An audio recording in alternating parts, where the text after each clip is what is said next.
और मान लो उस मानव शरीर में हम शिव भक्ति से अगर दूर हैं तो इस संसार में बार बार हमको जन्म लेना पड़ता है।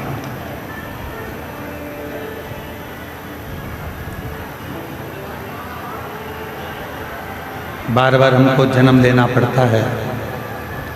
पुनरपि जननम पुनरपि मरणम के इस प्रपंच में हमें पढ़ना पड़ता है। मृत्यु सागर में यदि मानव देह का जन्म मिला है, मनुष्य शरीर मिला है, और मानव शरीर यदि प्राप्त हुआ है और उस मानव शरीर में यदि भगवान शिव की अविरल भक्ति आपको और हमको मिल जाए तो समझना कि हमारा मानव जीवन लेना सार्थक हो गया।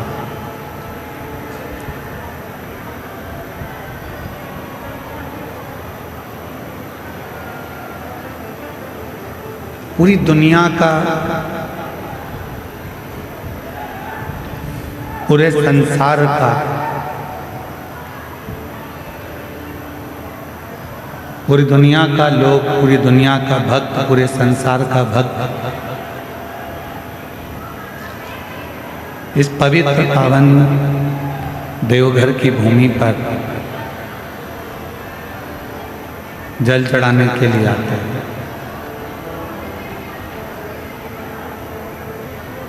और देवघर की भूमि पर जब जल चढ़ाने के लिए आते हैं तो पूर्ण भरोसा, पूर्ण विश्वास, पूर्ण श्रद्धा के साथ आते हैं। कल एक पत्रकार महोदय देवघर के प्रश्न किए कि सुल्तानगंज से जल भरकर लोग देवघर तक आते हैं और लाखों लाखों भक्त रोज शिवजी को जल चढ़ाते हैं। आप उनको किस दृष्टि से देखते हैं?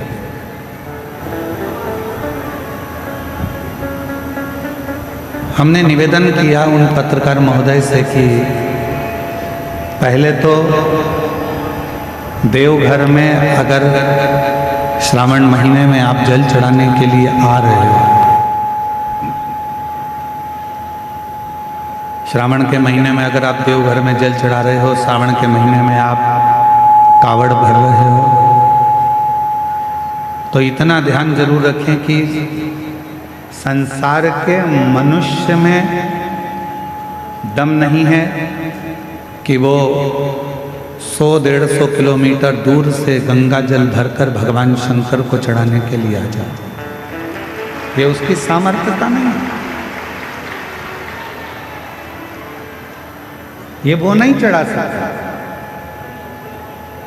हमको लगता है कि मनुष्य जल चढ़ाने के लिए आया है, पर जब वो गंगा का जल अपने कंधे पर रखकर बोल बम बोलते हुए जब चलता है तो वो मनुष्य नहीं रहता, 33 कोटि देवता स्वयं गंगा का जल लेकर बाबा को चढ़ाने के लिए।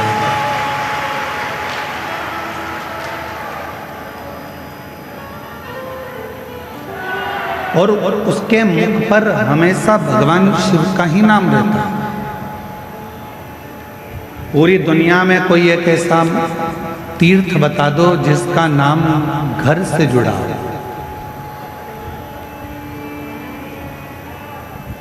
पूरी दुनिया में ऐसा कोई तीर्थ नहीं है जिसका नाम घर से जुड़ा हो।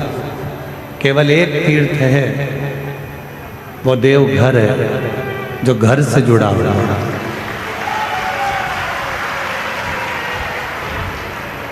और इस स्थान का नाम भी भगवान शंकर का धाम है, भगवान शिव का धाम है, तो यहाँ का नाम तो बाबा घर होना था, यहाँ का नाम तो बाबा के नाम पर होना था।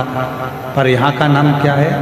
बाबा घर नहीं है। यहाँ क्या नाम है? जम के बोलो, देवघर। देवघर मतलब 33 कोटि देवता का यदि कोई घर है तो वो ये देवघर है, बाबा का स्थान। ये देवघर की पवित्र धरा।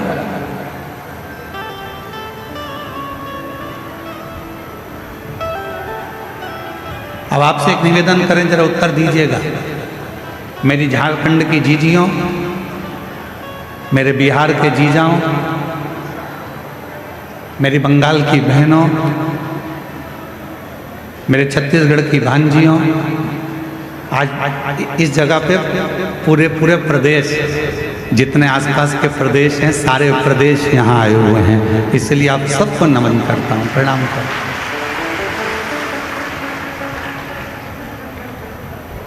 घर किसको कहते हैं?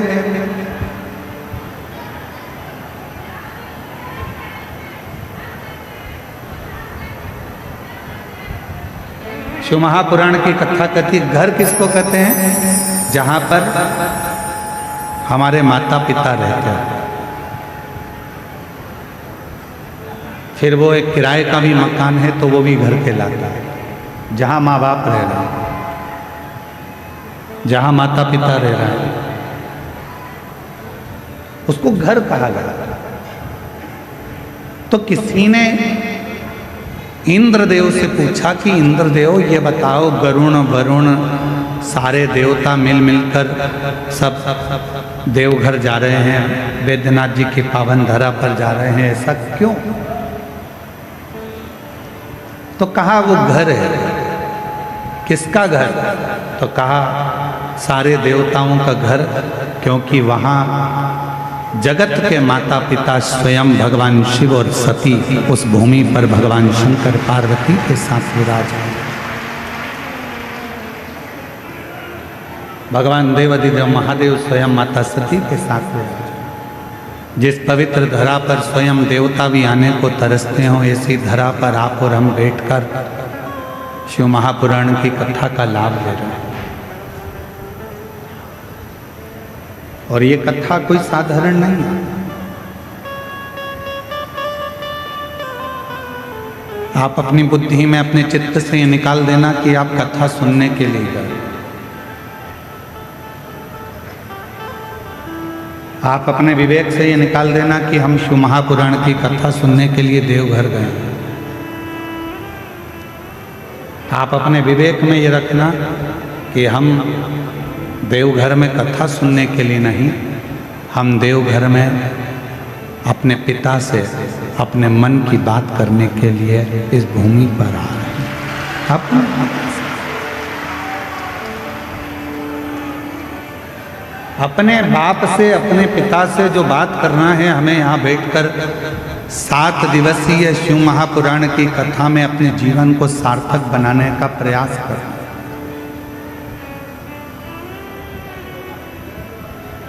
और इन 7 दिन में हम बाबा से अपने मन की बात कैसे कह सकते हैं और अपना दिल की बात बाबा से कहकर अपनी झोली कैसे भर सकते हैं, ये आपको सीखना।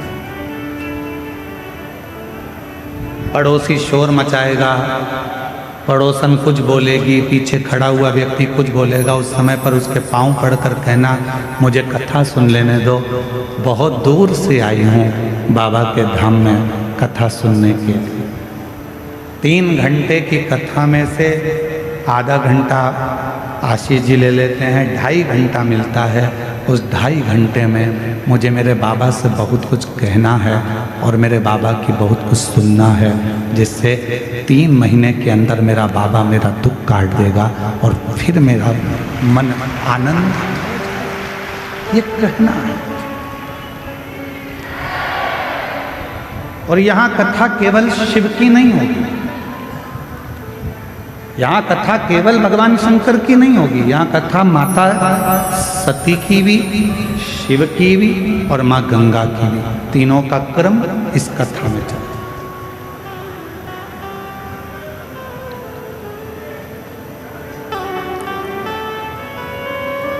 अरे भाई, देवघर भूमि तो वो भूमि है जहाँ पर वर्णन किया जाता है कि देवघर में बाबा बाबा सब कहे, पर माई कहे ना कोई। जो एक बार माई कहे देवघर में वही होई।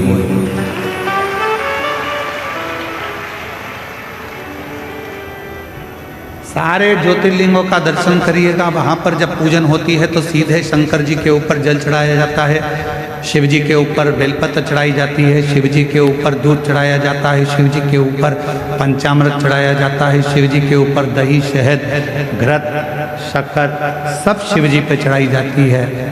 केवल बाबा देवघर की भूमि ऐसी है कि शंकर जी पे चढ़ने से पहले जो जलाधारी है, जहाँ माँ सती विराजमान है, सती माता का हृदय विराजमान है, उस जगह पर पहले चढ़ाया जाता है, उसके बाद बाबा देवाधिदेव महादेव को चढ़ाया जाता है, फिर शिव जी को चढ़ाया।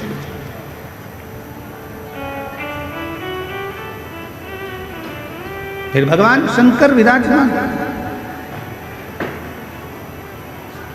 शिव कथा कर रही है। जन्म लेना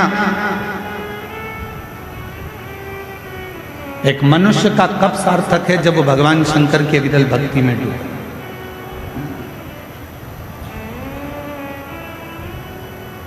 देवराज नाम का ब्राह्मण के घर में जन्म जरूर ले लिया, पर ब्राह्मण कर्म से दूर रह गए।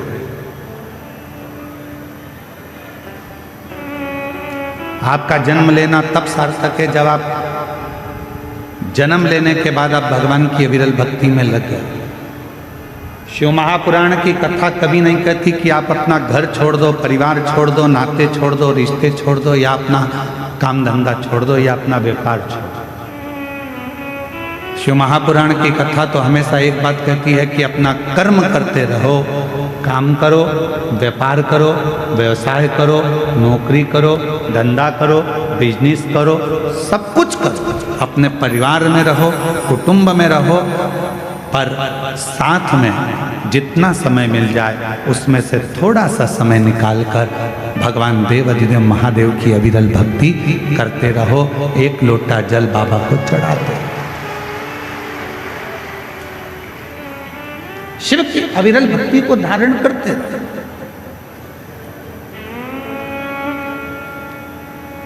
बाबा देवाधिदेव महादेव की अविरल भक्ति को धारण करते।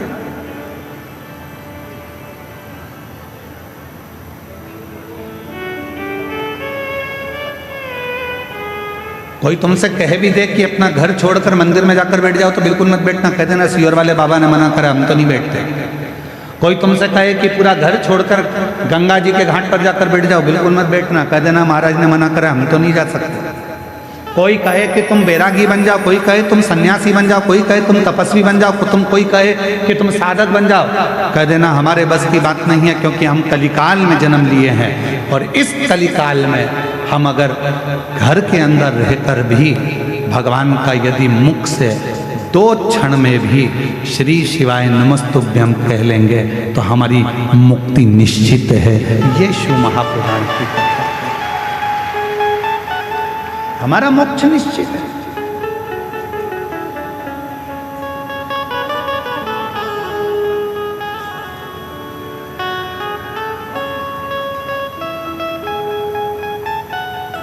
एक सोशल मीडिया पर,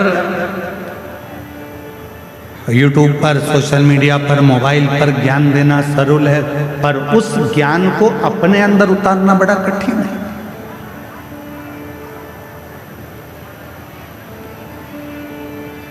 स्वयं की जिंदगी में उतारना बड़ा कठिन है।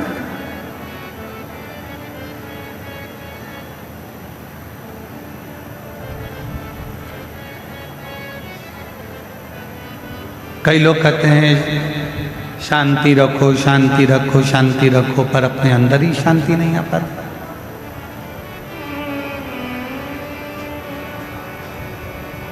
अब यहाँ इतने कथा सुनने के लिए मेरी जीजियाँ, मेरे जीजा, मेरी बेटियाँ, बेटा, मेरी माताएं, मेरे बुजुर्ग माता पिता इस पवित्र कथा में आए हैं। 10 तारीख से आप सब ने अपनी अपनी जगह संभाल ली। बोलो सही है कि गलत है? 10 तारीख से जगह संभाली है और 14 तारीख से कथा चालू हो रही है। और हमको सूचना मिली कि कल 13 तारीख को रात्रि को 11 बजे ये पूरे पंडाल फुल हो चुके थे और लोग रोडों पर बैठना प्रारंभ कर दिए थे। देखा नहीं? किसके लिए आए हो? सीहोर वाले महाराज के लिए नहीं,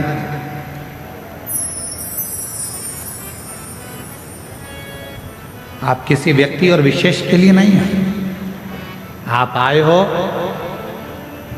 शंकर भगवान को अपने मन की बात कहने के लिए और शिव जी का वर प्राप्त करने के लिए। सीहोर वाला महाराज आपको कुछ नहीं देगा।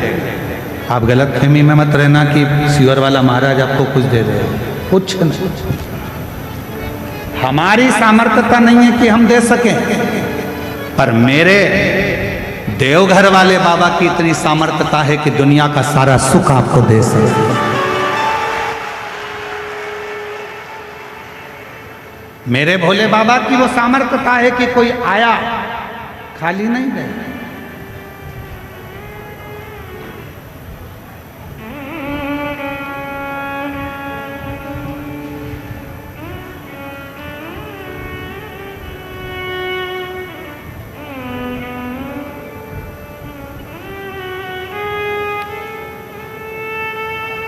मैं सांसद महोदय जी से एक बात कहूँगा, डॉक्टर निशिकांत जी दुबे जी से।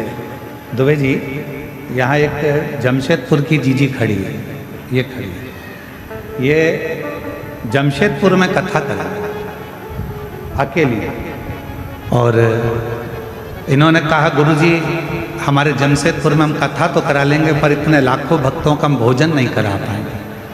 हमने इन दीदी से कहा कि तुम वेद बाबा देव घर जाओ और वहाँ पे पीला चावल देकर वहाँ का एक चावल उठाकर ले आना और एक बेलपत्री लाकर एक छोटा सा टेंट लगाकर वहाँ रख देना।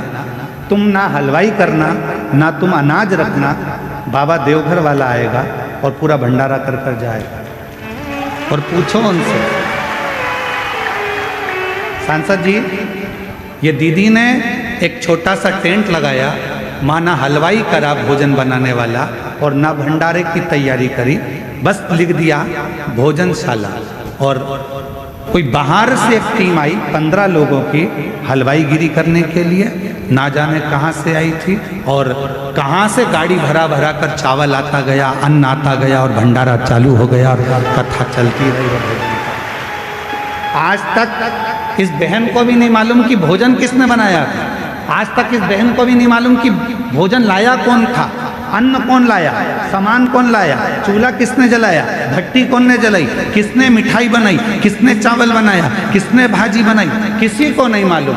अब ये बहन एक दिन सीहोर आकर बोली कि गुरुजी वहाँ भोजन बनाने के लिए क्या आपकी टीम आई थी? हमने कहा नहीं, हमारा बाबा आया था और वो बनाकर गया और सब ने। यहाँ किसी की सामर्थ्यता नहीं है,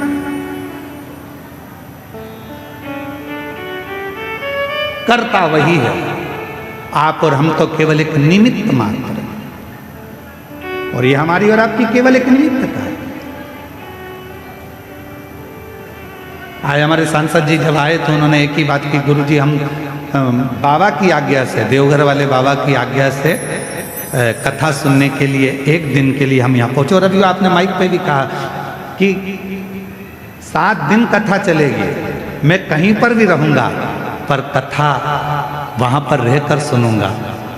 अर्थात आप वहां पर रहकर कथा नहीं, हमारे देवघर वाले बाबा आपके साथ रहकर शिव महापुराण की कथा को श्रवण करें। शिव तत्व शंकर की ओघड़दानी की कृपा, ये पुण्यता अपने जीवन। और मेरी झारखंड की दीदियों, मेरे बिहार की जीजियों, मेरे आसपास के सभी जीजा जीजियों, मेरी बेटियों, मेरी माताओं, मेरे बुजुर्ग माता पिता, याद रखना शंकर भगवान को जरूर आपने 2-2 लोटा जल चढ़ाया होगा, इसलिए शिव महापुराण की कथा यहाँ पहुँच गई। ये पुण्य ही आपका। देवराज नाम का ब्राह्मण, ब्राह्मण कुल में जन्म लेकर भी ब्राह्मण कर्म नहीं करता।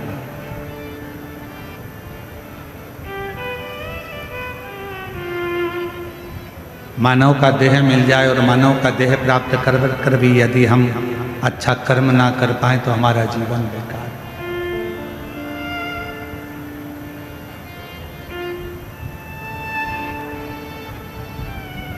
प्राप्त तो हो गया मानव का शरीर, पर वो शरीर तो मिल गया, पर वो शरीर का सदुपयोग तो करें हम।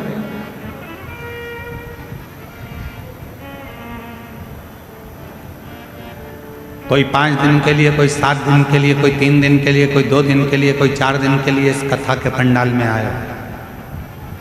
केवल कथा के पंडाल में ना रहकर देवघर बाबा के दर्शन भी करो, कथा भी सुनो, प्रणाम भी करो, नमन भी करो और उससे विनय भी करो। सेवा करने का मौका मिल जाए तो सेवा भी करो।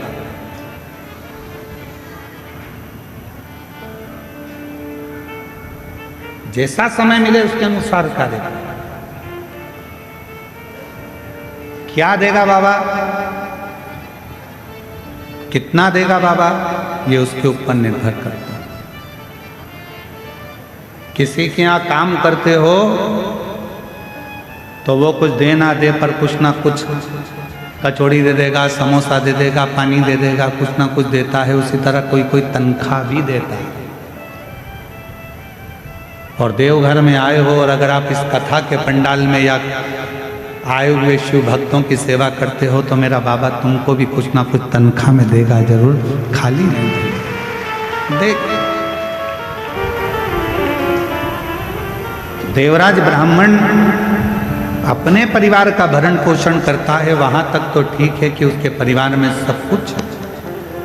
पत्नी भी है, बच्चे भी हैं, माता पिता भी, सब कुछ देवराज नाम के ब्राह्मण के घर में सब कुछ।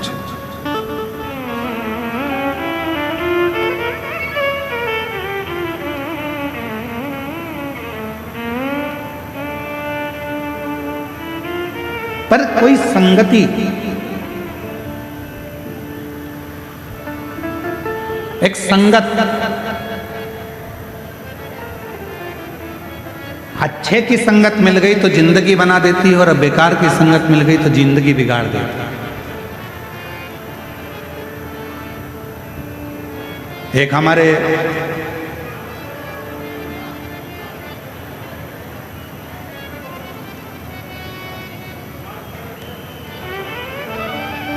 भगवान शिव की एक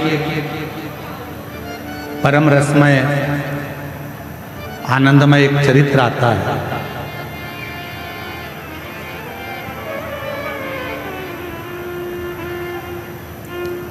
जम्मू कश्मीर में, जम्मू से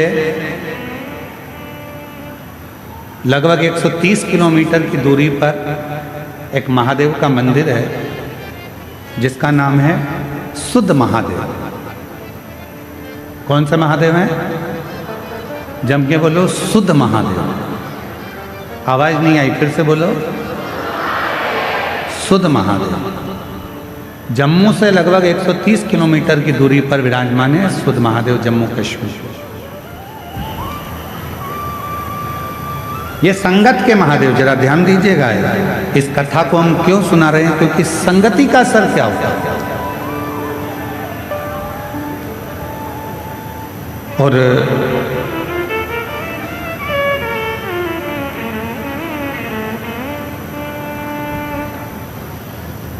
जिस जगह पर ये शुद्ध महादेव विराजमान है, इसी भूमि पर मां पार्वती जी भगवान शंकर को पति बनाने के लिए बाल्यावस्था में तप करते थे।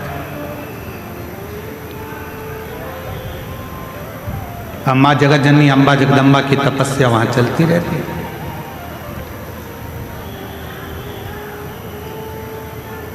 वहां पर एक सुधात नाम का असुर था, और वो सुधात नाम का जो असुर था, जब मां जगतजननी तप करती थी तो सुधात उस स्थान पर आता था और मां जगतजननी के तप का दर्शन करता था।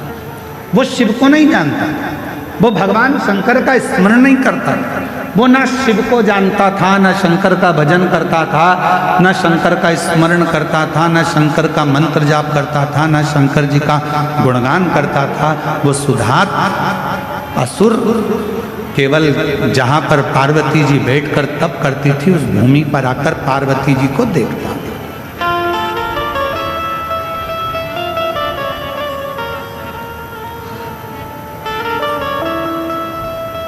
माँ जगत जननी अपनी बाल्यावस्था में शिव भक्ति में लगी, भगवान शंकर की अविरल भक्ति धारण कर रहे हैं।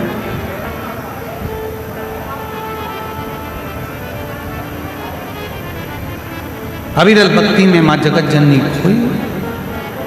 अब सुधात ने एक बार विचार करा, सुधात असुर ने विचार करा कि ये है कौन। तब स्मरण करके उसने पता करा कि यह हिमालय राज की बेटी पार्वती है और बालू मिट्टी का शिवलिंग बनाकर, बालू का शिवलिंग बनाकर, मिट्टी का शिवलिंग बनाकर शंकर जी की आराधना कर, शिव की आराधना, भगवान शंकर की अविरल भक्ति को धारण कर। पार्वती जी को नहीं मालूम कि मुझे कौन देखता है। पार्वती जी तो अपने भजन में लीन रहती हैं, शिव की भक्ति में डूबी रहती हैं। श्री शिवाय नमस्तुभ्यं, श्री शिवाय नमस्तुभ्यं, श्री शिवाय नमस्तुभ्यं, श्री शिवाय नमस्तुभ्यं। पार्वती जी अपनी अलमस्ती में भगवान की आराधना कर, उन्हें नहीं मालूम। जो कथा सुनने के लिए आता है वो ये नहीं देखता कि मैं आगे बैठा हूँ कि पीछे बैठा हूँ कि राइट में बैठा हूँ कि लेफ्ट में बैठा हूँ।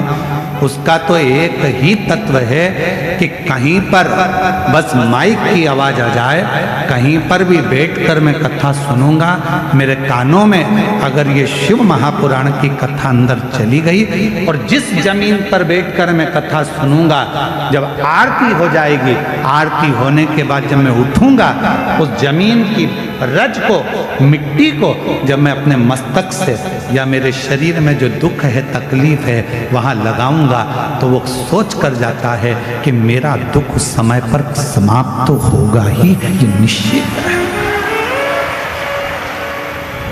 और कोई पूछे कि सियोर वाला महाराज बोलता है कि जहां कथा बैठकर सुन रहे हो, उठोगे, आरती होने के बाद जब वहां से जाओगे, वहां की मिट्टी को अपने मस्तक चढ़ा कर जाना या उस मिट्टी को नमन कर कर जाना, ये कहाँ लिखा? तो इस सुधात असुर की कथा में, माँ जगत जननी की कथा में, सुत महादेव की कथा में इसका वर्णन आता है। स्कंद पुराण में भी इसका वर्णन, स्कंद पुराण में भी सुत महादेव का वर्णन आता है। और जब भी आप जम्मू कश्मीर घूमने के लिए जाएं,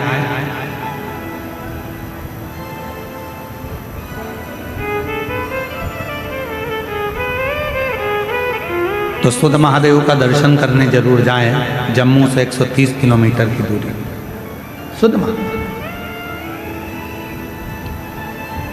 संगत का असर किसको कहते हैं?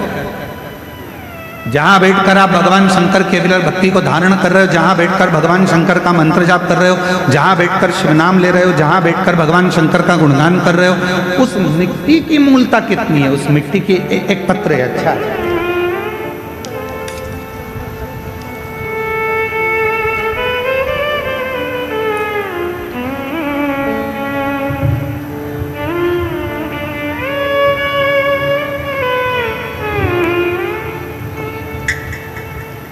मैं करुणा सिंह, पति संतोष कुमार सिंह, मेरा घर कल्याणपुर रोड, मंगेर का निवासी हूँ। पत्र को एलईडी पर पढ़ाएंगे, आस्था चैनल पर भी पत्र चलेगा। यहाँ की टीवी से कर रहे हो। मैं करुणा सिंह, पति संतोष कुमार सिंह, मेरा घर कल्याणपुर रोड, मंगेर का निवासी हूँ। गुरुजी, भोले बाबा का मैं क्या बखान करूं, उनकी महिमा का अपरंपार। कहीं बैठी हों तो हाथ हिला सकती हैं। करुणा सिंह, पति संतोष कुमार सिंह, मेरा घर कल्याणपुर रोड, मंगेर का निवासी है। कहीं बैठे हों तो हाथ हिला सकते हैं। आप ही हैं? ऐसा एक बार हाथ हिला। हाँ जी, आ जाइए। एक बेलपत्र ले जाना, आ जाओ। धीरे धीरे आइए साइड से। भोले बाबा की महिमा का मैं क्या गुणगान करूं गुरुदेव? किसी के कहने पर टीवी के पास बैठकर 5 साल से शिव पुराण की कथा सुन रही हूं और 2 कथा पंडाल में जाकर सुनी। एक खगड़िया, दूसरा मधेपुरा के पंडाल में कथा सुनी। गुरुदेव बाबा से केवल एक ही चीज के लिए जाती थी कि मेरी बेटी बहुत मेहनत कर रही है, उसका गवर्नमेंट जॉब लग जाए। जितने जितने महाराजों को पत्रिका दिखाई सबने मना कर दिया था कि इसकी सरकारी नौकरी नहीं लगेगी, इसके भाग्य में नौकरी नहीं है।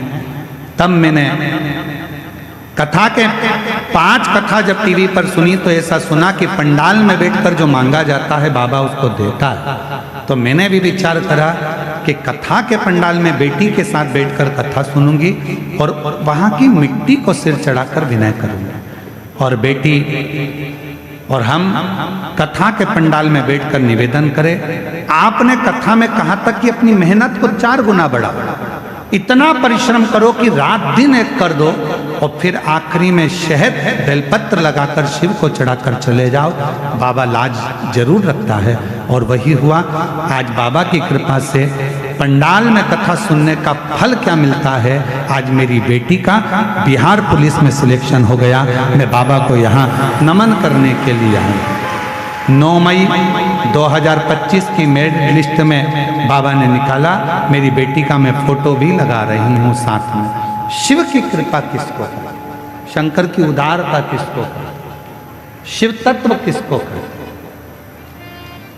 और जो जैसी भावना लाया वो ऐसा ही फल पाया, नहीं खाली उसे लौटाया वो मन ही मन हर्षाया।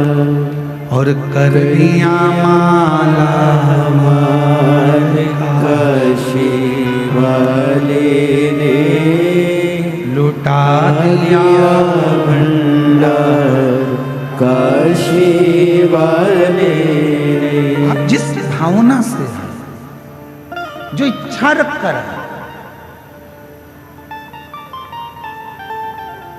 शुद्ध महादेव की कथा कर रहे, सत्संग, अच्छी संगति, बुरी संगति का असर कैसे होता है, संगत का असर कैसे होता है, ये महादेव की कथा बताए। पार्वती जी बैठकर भगवान शिव की आराधना करती हैं, साधना करती हैं। और माँ पार्वती जी जब भगवान देवाधिदेव महादेव की आराधना साधना कर कर उठ जाती हैं। आज सुधात असुर ने विचार करा, जरा जहां ये लड़की बैठकर, ये कन्या बैठकर आराधना करती है, वहां की मिट्टी को जरा मैं थोड़ा सा लगा कर देखता हूं। उस मिट्टी को लगा कर कितना फल है मिट्टी का, जरा ध्यान दीजिएगा। जरा जहां बैठकर आप कथा सुन रहे हो, 7 दिन शिव महापुराण की कथा जहां चल रही है, उस भूमि का, उस मिट्टी का कितना प्रभाव, कितना फल है उसमें, जरा विचार। सुधात असुर जहां पार्वती जी बैठकर भगवान शिव की आराधना कर रही थी, वहीं पर उस मां पार्वती जी के उठने के बाद वहां की मिट्टी को सुधात असुर ने अपने तन पर लगाया, अपने तन पर। और जैसे ही सुधात असुर ने अपने तन पर लगाया, उसको कुछ परिवर्तन सा लगा। उसके जीवन में उसको परिवर्तन सा लगा।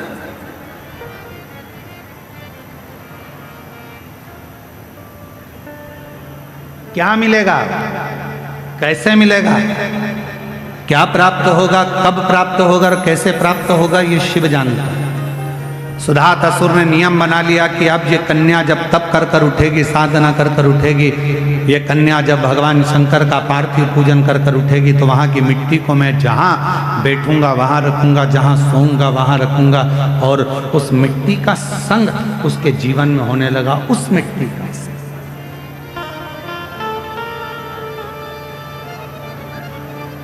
वो मिट्टी उसके संगति को बदलने लगी। संगत का असर किसको कहते हैं? एक लोटा जल जिसके घर से निकल कर जाता है शिवालय तक, आपके घर के नजदीक में जो शंकर जी का मंदिर है, आपके घर के नजदीक में जो शंकर का शिवालय है, आपके घर के नजदीक में जो शंकर का मंदिर है, देवाधिदेव महादेव का मंदिर है, अपने घर का जल शंकर के मंदिर में ले जाकर चढ़ाओ, अपने घर का जल शिव के मंदिर में ले जाकर चढ़ाओ।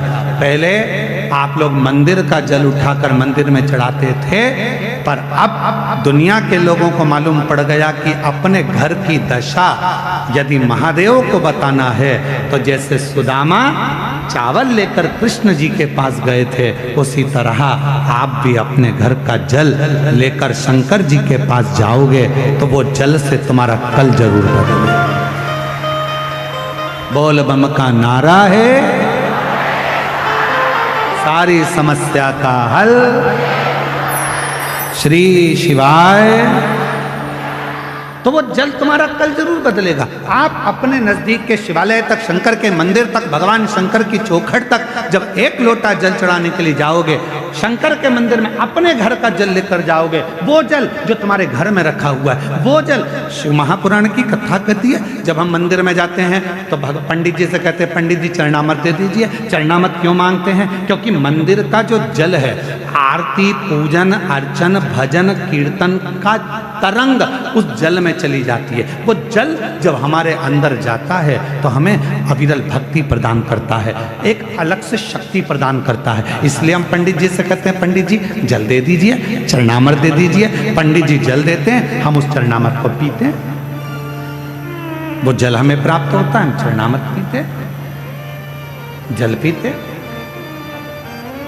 तो आखिर लोग पूछते हैं, महाराज जी एक लोटा जल सारी समस्या का हल, ये कैसे हो सकता है?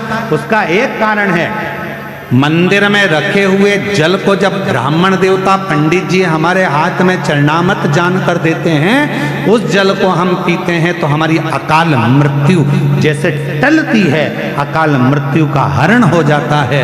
उसी तरह जब हमारे घर में मटके में, हंडे में, पानी की टंकी में जो पानी भरा रहता है, जल भरा रहता है, और हम एक लोटा जल उसमें से भर कर लेकर जाते हैं, तो दिन भर हमारे घर में जो चर्चा होती है, दिन भर हमारे घर में जो तकलीफें होती है, दिन भर हमारे भीतर जो दुख तकलीफ होती है, हमारे मन की बात हमारे घर के पानी के हंडे में, तरंगों में चली जाती है। और जब हम लोटा भरकर जल शिव को चढ़ाते हैं तो शंकर जी हमारे उस जल से समझ जाते हैं कि इसको तकलीफ कितनी है, और बाबा दुख मिटाना प्रारंभ कर देते हैं।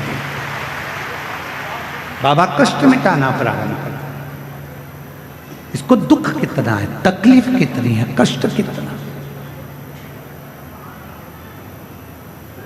और शंभु शरणे पड़ी मांगू घड़ी रे घड़ी, दुख खालो दया करी दर्शन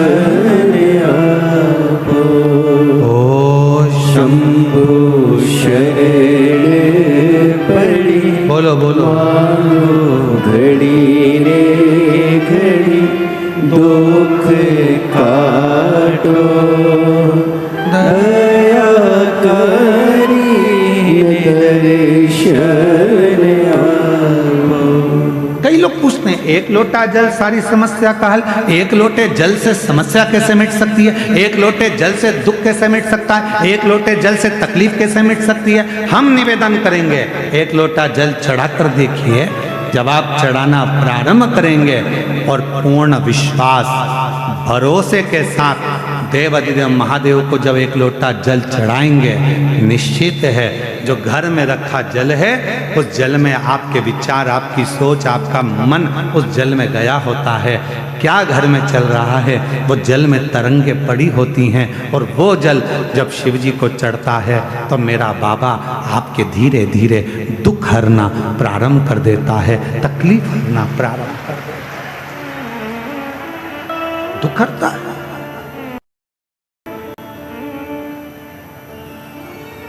कष्ट हरता है।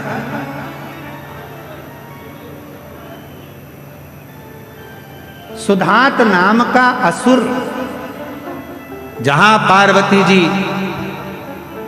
जहां मां जगत जननी जगदम्बा अम्बा मां पार्वती जी जहां बैठकर तप करती थी, वहां की मिट्टी को वो अपने तन पर धारण कर। सुधात असुर। अब लोग कहते हैं मिट्टी से ऐसा हो सकता है क्या? दुख मिट सकता है क्या? तकलीफ मिट सकती है? क्यों नहीं,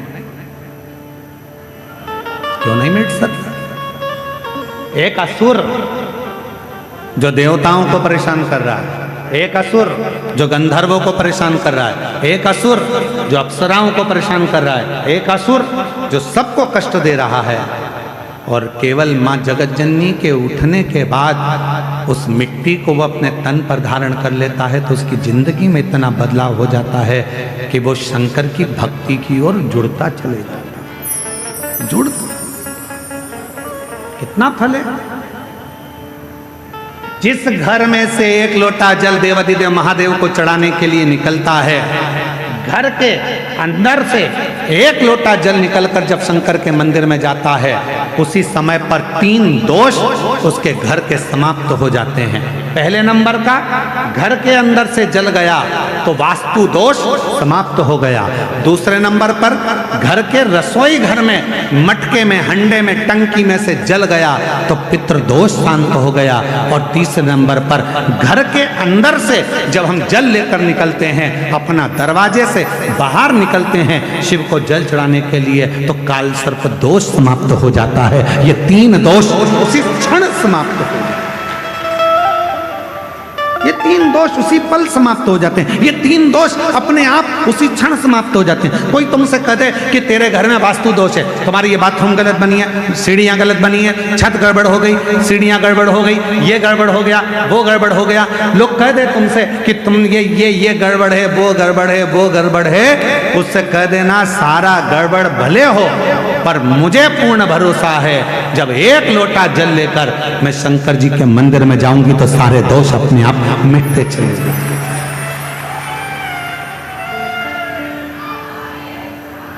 ये सारे दुख मेरे समाप्त होंगे, तकलीफें समाप्त होगी, कष्ट मिटेगा।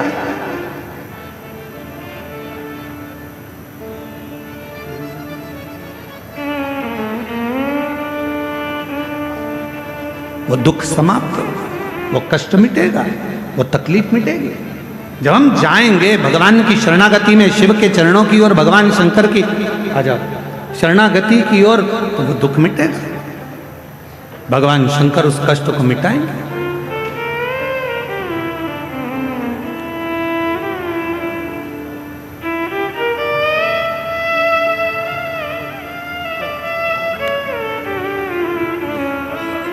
बधाई आपको, बाबा की कृपा दृष्टि। अब ठीक है बाबा, सब साथ में हैं।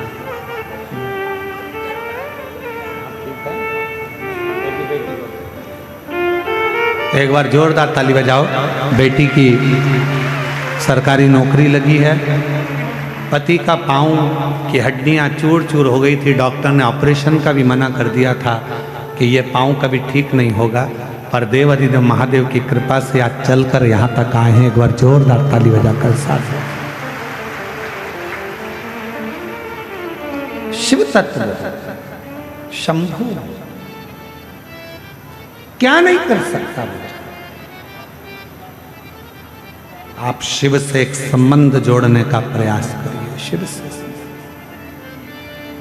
भगवान देवाधिदेव महादेव से एक संबंध जोड़ने का प्रयास।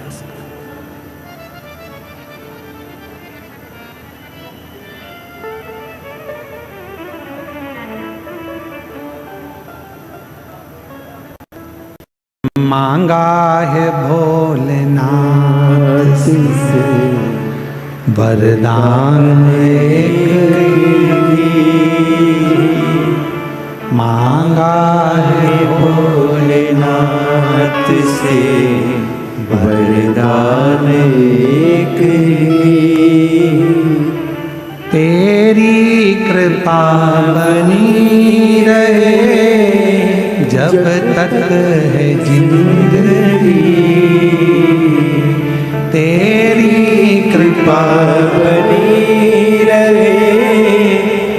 जब तक है जिंदगी मांगा है भोलेनाथ से वरदान एक ही। आप भी बोलो, मांगा है वरदान तेरी कृपा बनी रहे जब तक है जिंदगी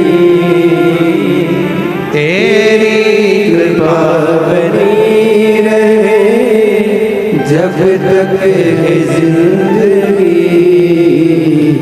मांगा है भोलेनाथ से वरदान एक ही। मांगा है भोलेनाथ से वरदान एक ही।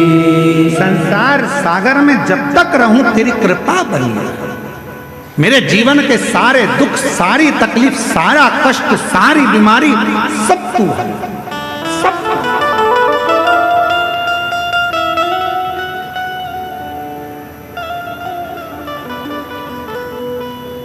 एक व्यक्ति ने कल एक प्रश्न करा था हमारे जजमानों में एक जजमान आए हुए हैं, हम अभी उनका नाम नहीं जानते। तो हम जैसे ही शाम को नीचे आए, पत्रकारों की वार्ता थी, तो उस समय पर उन्होंने प्रश्न किया, क्यों गुरुजी कलयुग में भी क्या शंकर भगवान आते हैं? तो हमने उनसे कहा वो गए नहीं तो आने का काम क्या? जो ऑलरेडी है तो उसको आना नहीं पड़ता। तो कल उन्होंने एक प्रश्न छेड़ दिया, तो हमारे मन में आया कि उनके मन में कहीं बात ना रह जाए, तो हम उनको एक बात कहेंगे, देखो कलयुग में शिव कैसे आते हैं। झांसी के पास में मौरानीपुर है, चतुर्वेदी जी तुम्हारी झांसी के पास में मौरानीपुर है। हम कभी नहीं गए वहां,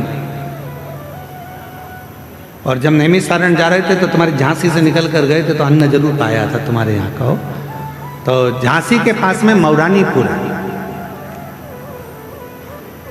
हमने कल्याण में ये पढ़ा है, कल्याण के अंक में हम आपको उस कल्याण अंक का नंबर भी देंगे कि कौन से अंक में हमने पढ़ा। कल्याण में हमने ये पढ़ा गीता प्रेस गोरखपुर के कि मौरानीपुर में, झांसी के पास मौरानीपुर है, मौरानीपुर में एक नारायण नाम का एक व्यक्ति ने उस लेख को कल्याण के अंक में लिखवाया। उसमें वर्णन किया कि मेरे दादाजी अनाज का काम करते थे, और दादाजी अनाज का काम करते थे, और मेरे दादाजी मौरानीपुर से अनाज लेते थे और उस अनाज को लेकर हाथरस में बेचने के लिए जाते थे। हाथरस में उनका एक दादाजी का मित्र बन गया था जिसका नाम था हीरालाल महाराज। और हीरालाल के ना तो पत्नी थी ना बेटा था, परिवार के लोग केवल उससे काम कराते थे। वो कमाई का एक स्रोत बन चुका था, अवस्था ढलती जा रही थी, परिवार के लोगों ने उसको पूछना बंद कर दिया था। एक दिन नारायण के दादाजी जब अनाज बेचने के लिए मौरानीपुर से हाथरस गए तो हीरालाल से मिले, तो हीरालाल का चेहरा उतरा हुआ था। तो कहा, सेठ जी आपका चेहरा उतरा हुआ है? हाँ, मेरा कोई है नहीं, बहुत तकलीफ है। मेरे रिश्तेदार भोजन भी देते हैं तो ताना सुनाते हैं, धन के मीत हैं सारे, करूं क्या? हीरालाल जी से नारायण के दादाजी ने कहा कि आप मेरे साथ चलो, मौरानीपुर में रहना, मेरे बेटा बहू अच्छे हैं, मुझे भी भोजन देते हैं तो तुम्हें भी भोजन देंगे। हीरालाल व्यापारी के कहने पर, नारायण के दादाजी के कहने पर मौरानीपुर आ गए। ये कलयुग की कथा है, इसी कलयुग की कथा, बहुत पुरानी नहीं, बहुत नई कथा।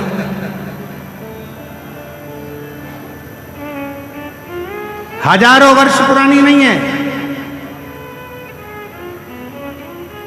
500 वर्ष पुरानी नहीं है। ये कथा मात्र 300 वर्ष पुरानी, मात्र। हीरालाल को लेकर आ गए। हीरालाल अपना सामान ले आया, पैसे ले आया, उसको बहुत सम्मान देने लगे। हीरालाल हीरालाल उसको लोग सब घर के जितने भी परिवार के लोग थे दादाजी दादाजी दादाजी दादाजी कहते और उसको सम्मान। हीरालाल के पास में जो पैसा था, आधे पैसे का तो हीरालाल ने नारायण की माता जी के जेवर बनवा दिए और आधे पैसे का हीरालाल ने एक मंदिर बनवा दिया शंकर जी का, क्योंकि वो शिव की आराधना करता था, शंकर का उपासक था, शिव भक्ति करता। अब एक दिन अवस्था चलते चलते चलते चलते हीरालाल की आंखें चली गई और हीरालाल को दिखना बंद हो गया। घर के लोगों ने कहा दादाजी प्रयागराज में मेला भराया है माघ का, आप नहीं चलोगे? दादाजी बोले मेरी आंख से तो दिखता नहीं है, मुझे तो एक काम करो, शंकर जी के मंदिर में छोड़ दो, मैं शिव जी को लोटा भर के जल चढ़ाता रहूँगा, तुम आ जाना और फिर मुझको भोजन दे देना, सुबह जाओगे रात को तो आ ही जाओगे प्रयाग से, ठीक? नारायण के माता पिता दादा सब चल दिए प्रयागराज। प्रयागराज से आते आते उनको याद आया दादा तो शंकर के मंदिर में बैठे होंगे, भूखे होंगे, चलो जल्दी नारायण जाओ दादा का हाथ पकड़ कर लाओ। नारायण दादा का हाथ पकड़ने के लिए जैसे ही जा रहे थे, दादा को देखा नारायण ने कि दादा की आंखों पर एक पट्टी बंधी हुई है, आंखों पर पट्टी है। नारायण ने पूछा दादा तुम्हारी आंखों पर पट्टी कैसे आई? दादा ने कहा लाला शंकर जी के मंदिर से मैं आ रहा था, तब एक व्यक्ति सामने आकर खड़ा हो गया, मैं उसको देखा तो नहीं क्योंकि मेरी आंखें नहीं थी, दिखता नहीं था। वो मुझसे कह रहा था बब्बा कहाँ से आ रहे हो? मैंने कहा शंकर जी के मंदिर से दर्शन कर कर आ रहा हूँ। वो बहुत तेज हंसा, हंसकर उसने कहा दादा तुम्हें दिखता तो है नहीं, फिर शंकर जी के मंदिर में क्यों गए? दादा कहते हैं कि मैंने उस व्यक्ति से कहा कि मुझे नहीं दिखता तो क्या हुआ, मेरे महादेव को 3-3 आंखों से दिखता तो मेरे बाबा को तो दिखता। दादा तुम्हारी आंखें नहीं है? नहीं। दादा तुम्हारी आंखों का इलाज करवाया? हाँ सारे डॉक्टरों को दिखाया पर आराम नहीं लगा, सबने कह दिया तुम्हारी आंखें कभी नहीं आएगी। इतने में उस व्यक्ति ने कहा दादा मैं बहुत बड़ा वेद हूं, तुम कहो तो तुम्हारी आंखों का इलाज कर सकता हूं, पर उसमें इलाज करने में लगभग 5 दिन लगेंगे। मैं तुम्हारी आंखों पर आज थोड़ा सा मल्लम लगाकर पट्टी बांध देता हूं और 5वें दिन मैं तुम्हारी आंख को खोलकर उसका ऑपरेशन करवा दूंगा, अगर तुम चाहो तो। दादा कहने लगे अच्छी बात है, लगा दो मल्लम। मल्लम लगाया, पट्टी बांधी। नारायण बेटा उस व्यक्ति ने पट्टी बांधकर चले गया, अब वो 5 दिन बाद आएगा, पट्टी खोलेगा, ऑपरेशन करवाएगा, जब तक बंधी रखना। नारायण ने हाथ पकड़ा, दादा को ले गए अपने घर। 5 दिन निकल गए, पट्टी बांधने वाला नहीं आया। 6 दिन निकल गए, पट्टी बांधने वाला नहीं आया। 9 दिन निकल गए, पट्टी बांधने वाला नहीं आया।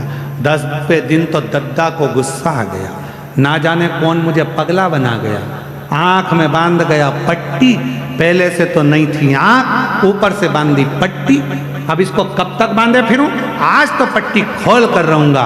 और दादा ने दोनों हाथों से शंकर के मंदिर में बैठकर जो पट्टी खोली तो दादा की आंखों से शिवलिंग का दिखना प्रारंभ हो गया। दादा की आंख से शंकर का स्वरूप दिख रहा था। बेटा नारायण जल्दी आ, अरे मेरे मित्र को ला, मेरी आंखों से दिखना प्रारंभ हो गया। दादा आप तो कह रहे थे पट्टी बांधने वाले ने कहा है कि 5 दिन बाद आएगा, पट्टी खोलेगा, डॉक्टर के यहाँ लेकर जाकर ऑपरेशन कराएगा, तब तुम्हारी आंखों से दिखेगा। मुझे नहीं मालूम वो पट्टी बांधने वाला कौन था, मुझे नहीं मालूम मल्लम लगाने वाला कौन था, मुझे नहीं मालूम मेरी बुझी हुई रोशनी को दिखाने वाला कौन था, मैं नहीं जानता, मैं नहीं पहचान। कौन जानता। मेरी जीजियों, मेरे जीजाओं, मेरी बेटियों, बेटाओं, मेरी माताओं, मेरे बुजुर्ग माता पिता तुल्य आप विराजमान हो। आपसे निवेदन करता हूं, ये मत सोचना कि आप कथा में आए हो, ये मत सोचना कि आप शिव महापुराण की कथा में पहुंचे हो, ये मत सोचना कि बाबा के देवघर में आप आए हो। आप किसी के घर में जाकर बता दो, नहीं जा सकते। पड़ोसी के घर में घुसकर बता दो, नहीं घुस सकते। जब तक पड़ोसी की आज्ञा ना हो तब तक तुम पड़ोसी के घर में नहीं जाते। मेहमान के घर की आज्ञा ना हो तब तक मेहमान के घर में नहीं जाते। उसी तरह देवघर में भगवान शंकर का घर है, उसकी आज्ञा के बिना तुम देवघर भी नहीं आ सकते। शिव की आज्ञा के बिना देवघर में पांव नहीं रख सकते। अगर देवघर की भूमि पर आए हो, शिव महापुराण की कथा सुन रहे हो, शंकर जी की कथा का रसतत्व ग्रहण कर रहे हो, तो ये तुम्हारी सामर्थ्यता नहीं, मेरे देवघर वाले ने अपना डमरू बजाया होगा और तुम्हें इशारा कर कर झाला देकर बुलाया होगा, तब तुम यहां शिव महापुराण की कथा सुनने के लिए बैठे हो। और किसी के घर में जाते हो तो खाली हाथ वापिस नहीं भेजता। शादी में जाओगे तो लिफाफा जैसे तुम देते हो तो वो विदाई में तुमको रिटर्न गिफ्ट देता है। साड़ी देगा, कपड़ा देगा, मिठाई का डब्बा देगा। बोलो देता है कि नहीं देता। मौसी के घर शादी में गए, भले तुमने दुल्हन को कुछ दिया, दूल्हे को कुछ दिया, पर मौसी के यहाँ से जाओगे तो कुछ तो देगा ना। अरे बोलो तो समझ देगा ना मौसी। मामा के जाओगे तो मामा जी देंगे, दादा दादी। ससुराल जाओगे तो ससुराल वाले देंगे, मायके जाओगे तो मायके वाले देंगे। कुछ ना कुछ विदाई में दिया जाता है। तो तुम देवघर की भूमि पर आए हो, तैयारी कर कर रखना, मेरा बाबा भी बिना विदाई के तुम्हें भेजेगा नहीं। वो नहीं भेजने वाला, वो साधारण नहीं है, वो शंभु साधारण नहीं है, वो भेजेगा। आए हो, पहुंचे हो, यहां साधारणता में नहीं पहुंचे।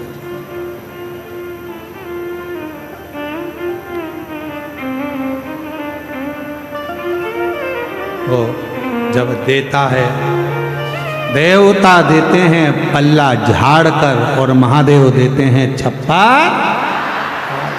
इसलिए तेरे डमरू की धुन सुन के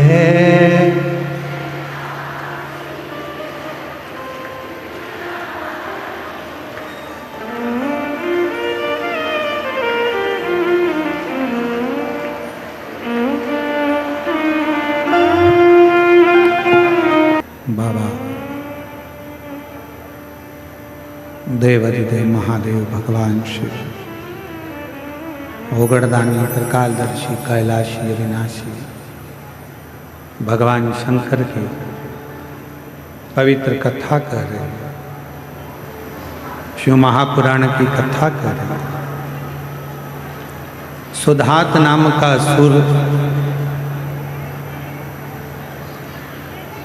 माँ जगत जननी पार्वती जी के तप करने के बाद वहां की मिट्टी को अपने तन पर धारण करता है।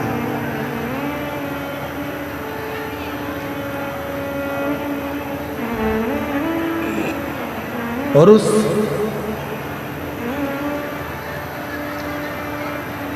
मिट्टी का बल कितना है जरा विचार करिएगा कि उस मिट्टी से असुर के विचार भी शुद्ध हो जाते। एक असुर की बुद्धि भी सुधर जाती है। शिव महापुराण की कथा कहती है, आप जिस भूमि पर बैठकर भगवान की मंत्र साधना जप कर रहे हैं, आरती के बाद जब आप वहाँ से उठेंगे, उस मिट्टी को प्रणाम करें, नमन करो, बाबा को अपने मन का भाव करें। क्या ना देगा।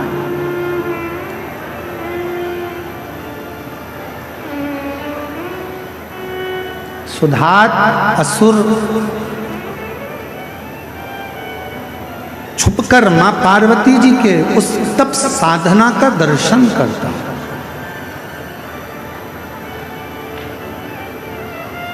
शिव की अविरल भक्ति का दर्शन करता है।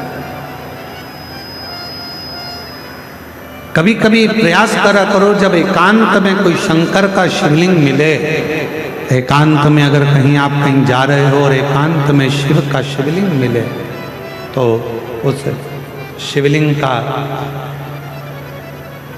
एकांत में जो शंकर का शिवलिंग मिलता है उसके सम्मुख में बैठकर आप कुछ साधना करा। 2 मिनट बैठकर श्री शिवाय नमस्तुभ्यं।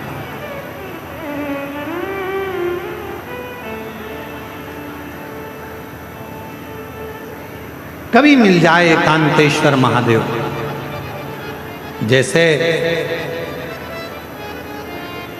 जिस नारी का गर्भ अवस्था में अगर मालूम पड़े, किसी नारी का गर्भ में गांठ आ जाती है या बच्चादानी में खराबी हो जाती है या गर्भाशय उसका खराब हो जाता है या गर्भ में बच्चादानी में गांठ पड़ जाती है या कहीं छाती में, चेस्ट में गांठ पड़ जाती है, तो प्रयास करा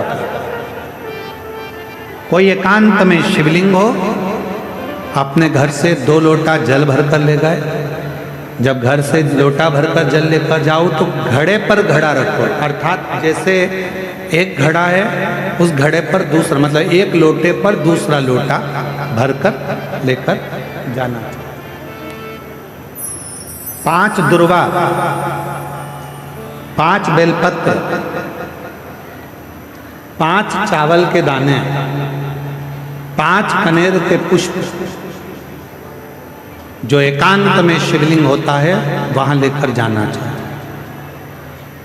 पहले बाबा को, जो तुमने 2 कलश जल लिया है, उस 2 कलश को, 2 लोटे को एक के ऊपर एक रखकर, अपना हाथ रखकर बाबा को अपने मन की कामना कर कर कि बाबा मेरे ये गर्भाशय में, मेरी बच्चादानी में या मेरे शरीर में गांठ पड़ गई है, बाबा इसको समाप्त कर दो। विनय कर कर, निवेदन कर कर कुंदकेश्वर महादेव का नाम लेकर एकांतेश्वर महादेव पर दोनों जल की धार एक साथ चढ़ा, और बाद में जो दुर्वा लेकर गए हो 5, वो शिव जी को चढ़ समर्पित करें। बेलपत्र भगवान शंकर को समर्पित करें। कनेर के पुष्प शिव जी को समर्पित करें। मन की कामना कर कर कनेर के पुष्प को शिवलिंग पे से उठाकर माँ जगतजननी जगदम्बा अम्बा का जो स्थान है, ये शिवलिंग शंकर जी का स्थान है। ये जो गोल जलाधारी होती है, ये माँ पार्वती जी का स्थान है। जो कनेर का पुष्प शिव जी के ऊपर चढ़ाया है, उसको उठाकर 5 पुष्प को जगतजननी जगदम्बा के चारों तरफ रख दीजिए। दुर्वा को उतारकर अशोक सुंदरी वाली जगह पर रख दीजिए, और बेलपत्र को अपनी हथेली में रखकर शिव जी से प्रार्थना करो कि मेरे गर्भाशय में या मेरे शरीर में यहाँ गांठ है, बाबा इसे गला लो। विनती कर कर दुर्वा को उठा लो, चावल के दाने वहीं चढ़ा के रख दो शिवलिंग के ऊपर, और दुर्वा बेलपत्र लेकर घर आ जाओ।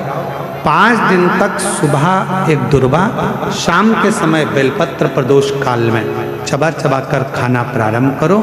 5 दिन के बाद 15 दिन इंतजार कर कर वापिस जांच कराओ, धीरे धीरे गठान गलना प्रारंभ हो जाए। गांठ गलेगी। डॉक्टर का इलाज साथ में चलने दो, जांचें चलने दो, जो इलाज चल रहा है उसको चलने दो। पर अगर कहीं किसी नारी को गर्भाशय में, बच्चादानी में अगर कोई खराबी हो जाती है या गर्भाशय में हो जाती है या कहीं गांठ पड़ जाती है, तो वो शिव की आराधना करे। साधना शिव शिव। एक पत्र अच्छा है, देखिए।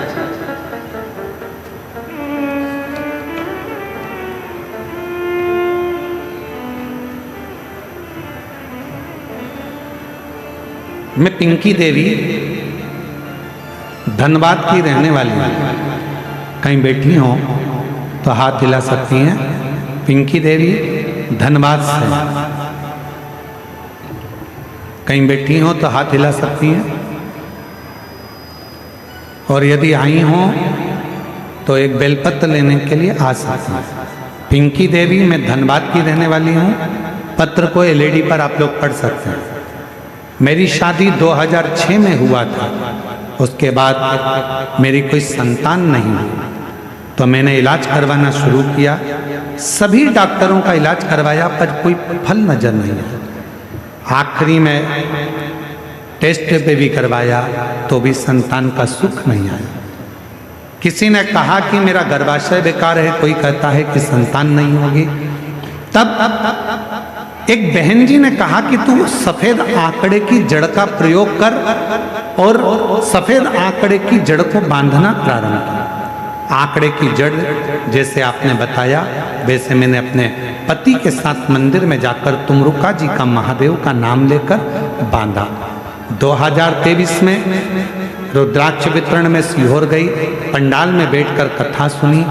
पंडाल की मिट्टी को अपने गर्भ पर लगा लेती। बाबा कई साल हो गए, 19 साल से संतान का सुख नहीं है, बाबा औलाद दीजिए। पंडाल की मिट्टी को गर्भ पर लगाती, कंकर शंकर का पूजन करती, झोली फैलाकर बाबा से वर मांगती, बाबा को विनय करती।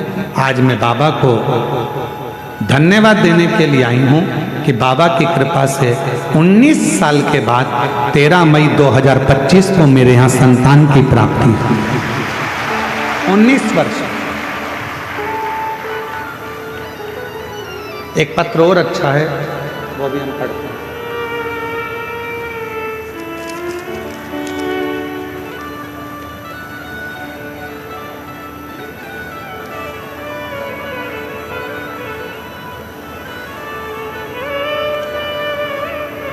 अनीता कुमारी, पति पवन कुमार, मोकामा, पटना से आए हैं।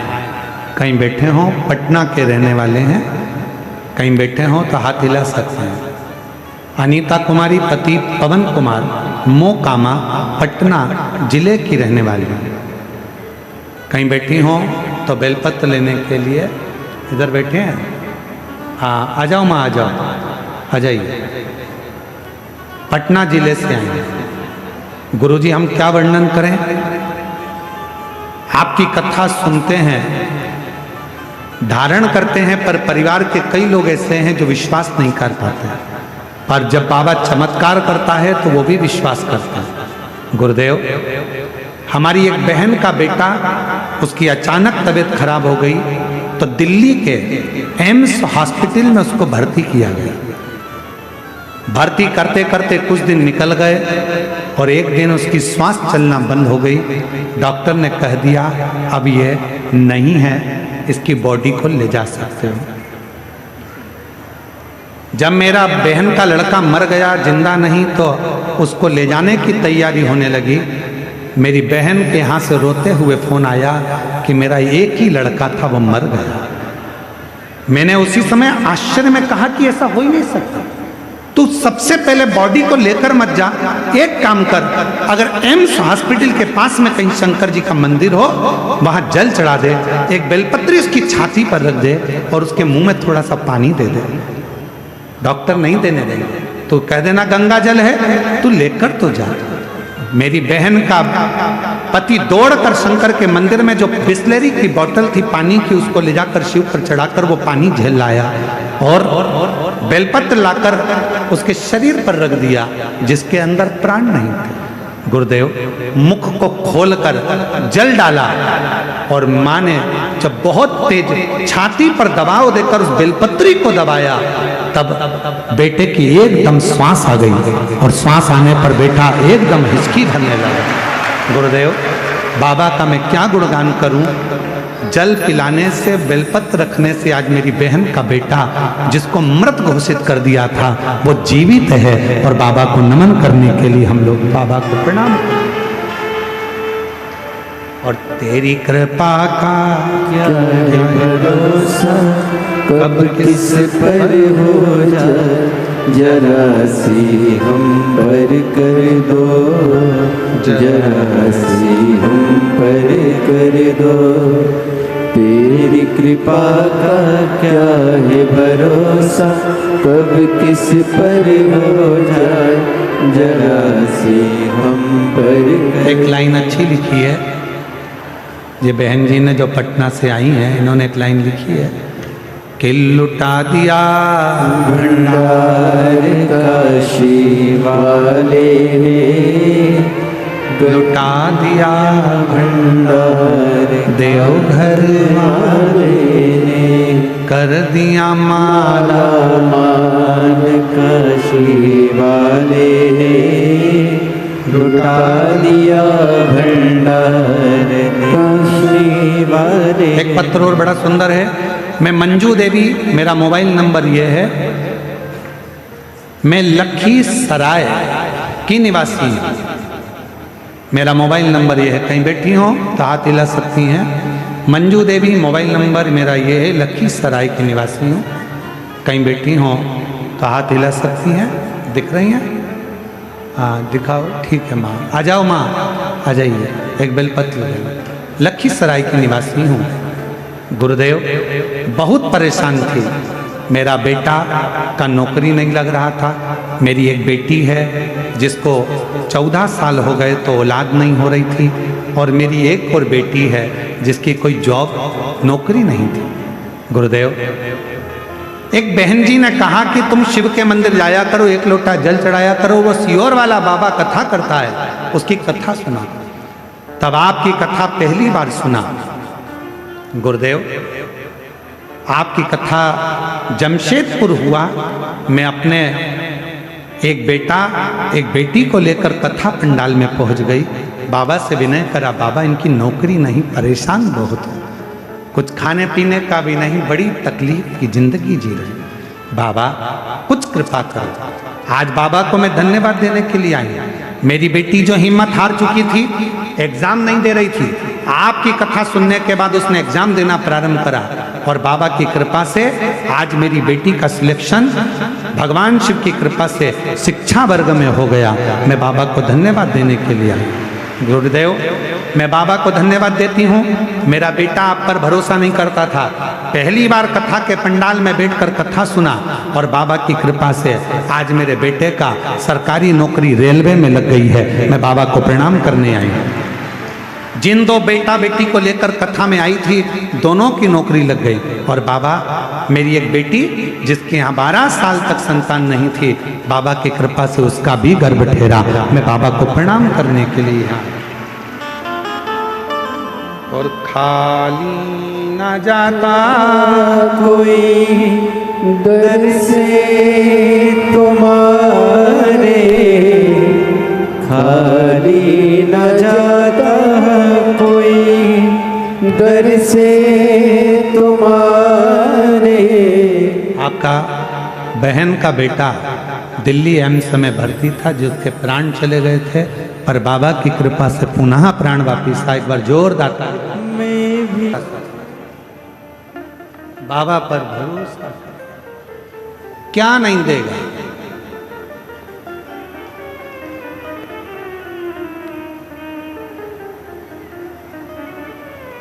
कोई जल्दी बनता है, कोई लेट बनता है, शिव को जल चढ़ाने वाला एक दिन सेठ जरूर बनता है। एक लूटा जल सारी समस्या का हल। शिव को अपने दिल की, उसकी रज, उसकी मिट्टी, उसका बेलपत्र, उसके तन की भस्म, ये हमारे जीवन को सुख देते, सुख।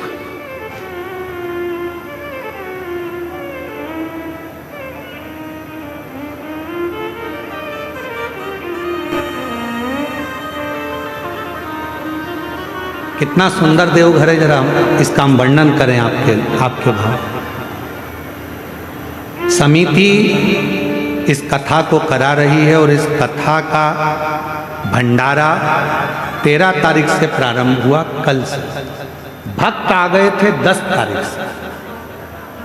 10 तारीख से पंडाल में लोग बैठना चालू कर दिए थे। तो हमारे पास में फोन पहुंचा, हम कथा कर रहे थे छत्तीसगढ़ में, कहे गुरुजी लोग आ गए हैं और अभी तक अपना भंडारा प्रारंभ नहीं हुआ है, कैसे होगा। हमने कहा चिंता मत करो, जिसके घर में लोग आए हैं वो स्वयं खिलाएगा, टेंशन मत करो। शाम की 6 बजी थी और शाम के 6 बजे कोई गांव नगर पड़ता है, कोई शहर एक और जिला कोई पड़ता है, इसी देवघर के पास में कोई एक स्मरण में नहीं आ रहा, हम जब आ रहे थे तो वहाँ पड़ा था, कोई बूढ़ा ढोरा करके ऐसा कोई मुन्ना ऐसा कोई जिला पड़ता है। तो वहाँ से एक गाड़ी में पूड़ी और सब्जी भरकर कोई व्यक्ति आया अपनी 4 व्हीलर गाड़ी में और पूरे लोगों को खिलाकर अपनी गाड़ी लेकर वापस चले गए। फिर फोन पहुंचा, गुरुजी आज का भोजन तो ना जाने बाबा ने किसको भेज दिया था, वो करा कर चले गया। हमने कहा कल 11 तारीख है, उसकी भी चिंता मत करो, सब उसका है। 11 तारीख हुई, सवेरे कोई आया, दाल चावल बना कर लेकर आया, सब्जी और बैगन का भरता, भक्तों को खिलाकर चले गए। शाम को फिर आया, ऐसे 9, 10, 11, 12 तारीख तक लगातार ना जाने मेरा बाबा वैद्यनाथ किस रूप में आता था, लोगों को भोजन कराकर चला जाता था। उसको पहचान, उसको पहचान, उसके दरवाजे पर जाओ, देवघर दर्शन करने के लिए, मेरे वैद्यनाथ जी का दर्शन करने के लिए उसके मंदिर में जाओ, झोली पसार कर कुछ मांगो कि धन देना, दौलत देना, संपदा देना, बच्चे देना, ये देना, वो देना, ये सब मत मांगना। अगर देवघर में आए हो, अपने बाप के घर में आए हो और वैद्यनाथ जी के घर में आए हो, तो उससे कहना बाबा मैया के साथ हमारे घर, हमारे दुखड़े मिटाने साथ चल, तू रहेगा तो दुख कभी आएगा ही। तू है अजय, अगर तू है तो दुख नहीं आएगा। 19 वर्ष के बाद हुआ है, बाबा की कृपा से टेस्ट भी करवाया, IVF भी करवाया, सारे डॉक्टरों का इलाज करवाया, पर संतान सुख जब नहीं आया, हिम्मत हार गई थी। आखिरी में कथा के पंडाल में पहुंच गई, रोज वहाँ की मिट्टी को अपने उदर पर लगाती और पंडाल से जब घर गई, कुछ महीनों के बाद 8 महीने निकले और शिव की कृपा से, बाबा की कृपा से गर्भ ठहरा और शिव की कृपा से लड्डू गोपाल जी आ गए।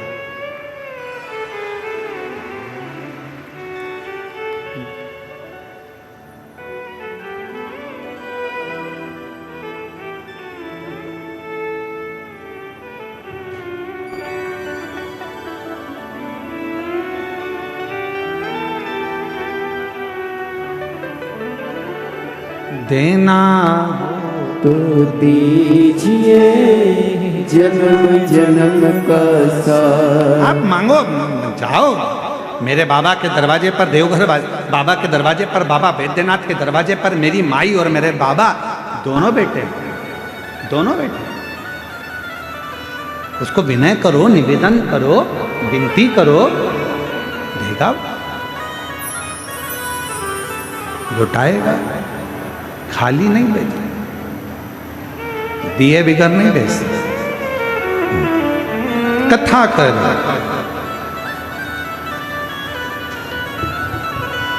सुधात असुर की कथा कर रही है कि उसने मट्टी को अपने तन पर लगाया और उसका हृदय परावर्तित। अब पार्वती जी जब उड़ जाती हैं तब सुधात शिव की आराधना करता है, पर सुधात की जो आराधना है, साधना है, वो भीतर से छुपी हुई,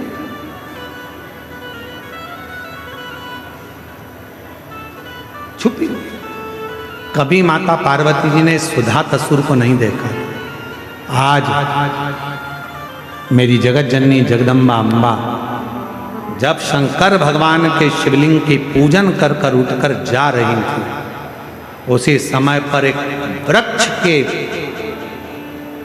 डाली में छुपा हुआ उस असुर को देखा तो मां एकदम चीख, एकदम चीख।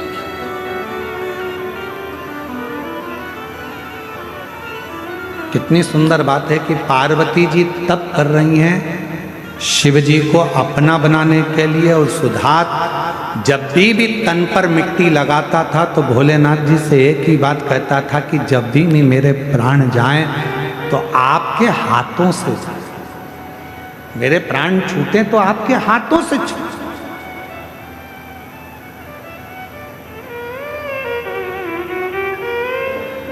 आप कृपा करो, आप दया करो।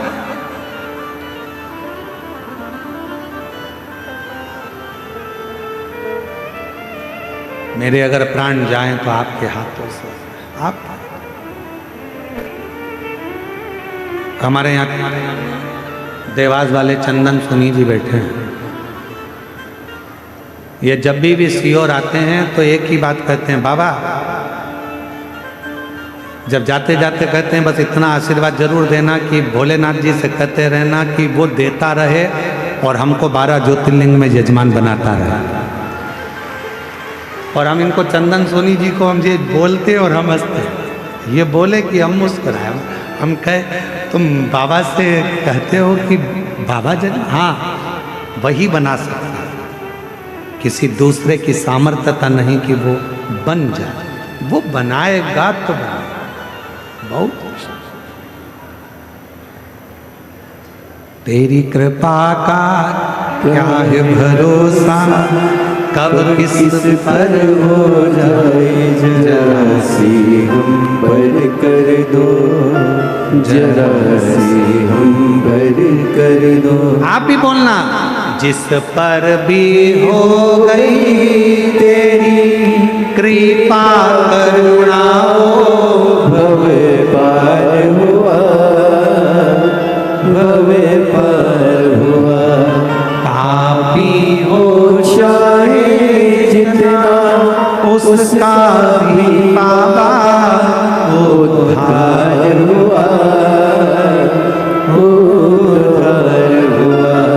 गिद्ध अजामिल गणिका जैसे तेरे मन को भाए, जरा सी हम पर कर दो, जरा सी हम पर कर। तेरी कृपा, और तू कृपा करेगा तो दुनिया में ऐसा कोई काम नहीं है जो हो नहीं सकता। सबके हाथ जोड़कर देख लो, सबको प्रणाम कर कर देख लो, सबके दरवाजे पर घूम कर देख लो, सबसे विनय कर कर देख लो। अगर मेरे भोले बाबा जैसा कोई भोला मिल जाए तो जरूर बताना। इतना सरल, इतना सहज, इतना सरल, इतना सहज। उसे ना 56 भोग चाहिए, ना लड्डू पेड़ा चाहिए, उसे ना तुम्हारा दिखावा न चाहिए और ना उसको आडंबर चाहिए। उसको तो केवल एक लोटा जल देकर प्रसन्न किया जा सकता है। एक लोटा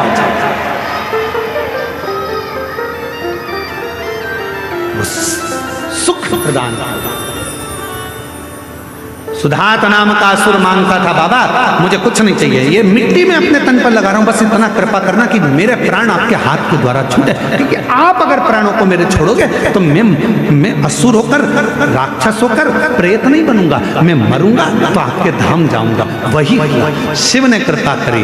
पार्वती जी ने जैसे सुधात असुर को पहली बार देखा, भयंकर रूप था, पार्वती जी घबरा गई। घबरा कर उनके मुख से आवाज निकली, एकदम चीख पड़ी। जैसे चीखी शिव जी को लगा कि कोई पार्वती पर हमला कर दिया। शंकर जी ने त्रिशूल फेंक दिया, जो त्रिशूल गया वो सुधात असुर के हृदय को लग गया।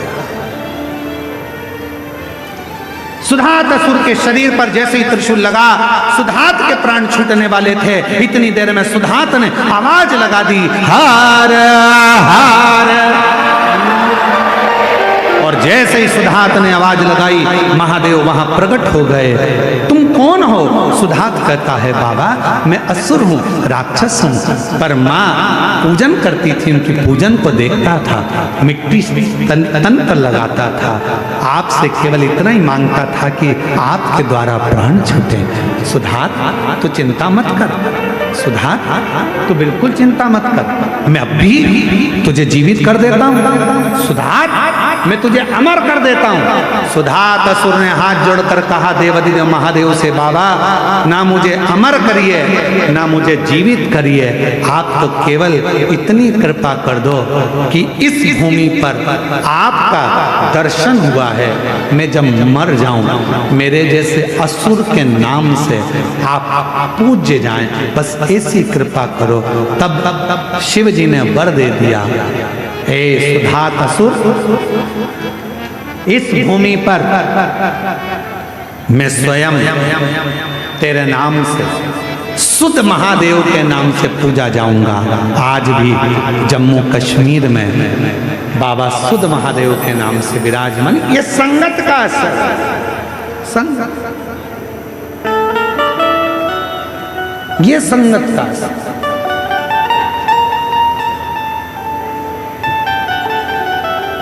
कितना फर्क पड़ता है संगत का, जरा देखिए। देवराज नाम के ब्राह्मण की संगत गड़बड़ हो गई थी, था ब्राह्मण कुल में जन्म लिया पर संगत गलत हो गई थी, इसलिए प्रेत योनि में पड़ता पर बच गया। माँ ने जो 1 लोटा जल चढ़ाया था उसका पुण्य मिल गया, और देवराज चोरी का धन लेकर शिव मंदिर में पहुंचा, शंकर के मंदिर में चोरी का धन लेकर बैठ गया। शिव पुराण कानों में पड़ गई, बेलपत्र के वृक्ष के नीचे प्राण छूट गए, और वही देवराज भगवान शंकर के धाम जाता है नंदी पर बैठकर। नंदी वो देव, एक बिंदुक नाम का ब्राह्मण जिसकी धर्म पत्नी का नाम चंचुला था,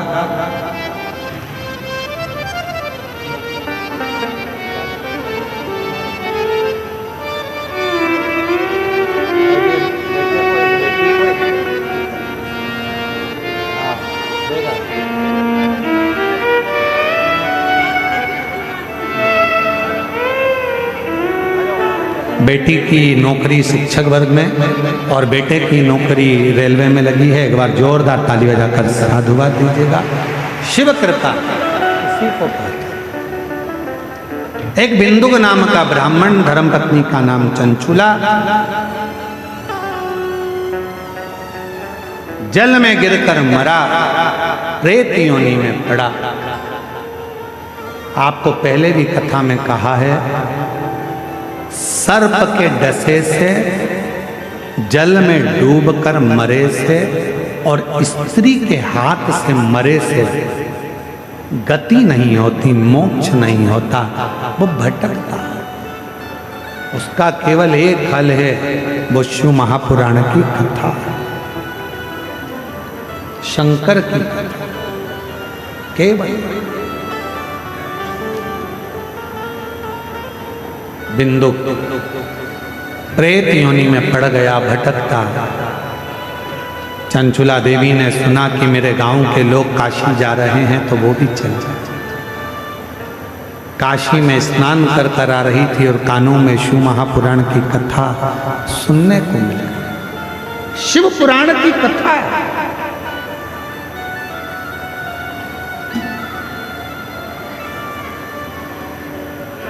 शिव महापुराण कथा के महत्तम में लिखा है कि जो शिव महापुराण की कथा को पुरुष, स्त्री, बच्चा, बूढ़ा, जवान इस पवित्र कथा को सुनकर जिस रास्ते से निकल कर जाता है, जिस मार्ग से निकल कर जाता है, उस मार्ग में अगर कोई अधोगति में मर भी गया हो, किसी के प्राण भी छूट गए हों, किसी के गर्भ में भी अगर कोई बच्चा मर गया हो और उसका यदि पिंड नहीं, तर्पण नहीं हुआ हो, मान लो वो प्रेत योनि में भटक रहा हो, तो जो कथा सुनकर जाता है उसके शरीर से छूकर जो हवा निकलती है, जो वायु चलती है, उसको छूकर भी उसकी 71 पीढ़ी तर जाती है। ये शिव पुराण,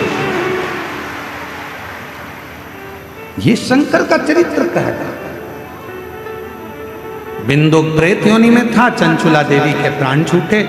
कैलाश धाम पर जाकर बाबा से वहां मौन रही तो पार्वती जी की सखी बनी। क्या बात है, मेरा पति का मुक्ति नहीं हुई, मेरा पति का मोक्ष नहीं हुआ, मोक्ष नहीं हुआ। शिव पुराण की कथा कर बाबा स्वयं शंकर भगवान शिव पुराण के यजमान बने, ईश्वर जी गोरा जी बने। तुमरुका जी ने शिव महापुराण की कथा को श्रवण कराया।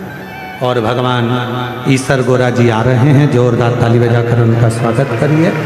ईसर गोरा जी का भगवान देव अधिदेव महादेव भगवान शंकर पार्वती जी यजमान पद ग्रहण करते हैं, कथा को श्रवण करते हैं। ऐसी पवित्र पावन शिव महापुराण की कथा देवघर की पवित्र भूमि पर हो रही है। आप और हम 1 बजे से 4 बजे तक इस कथा का लाभ लें।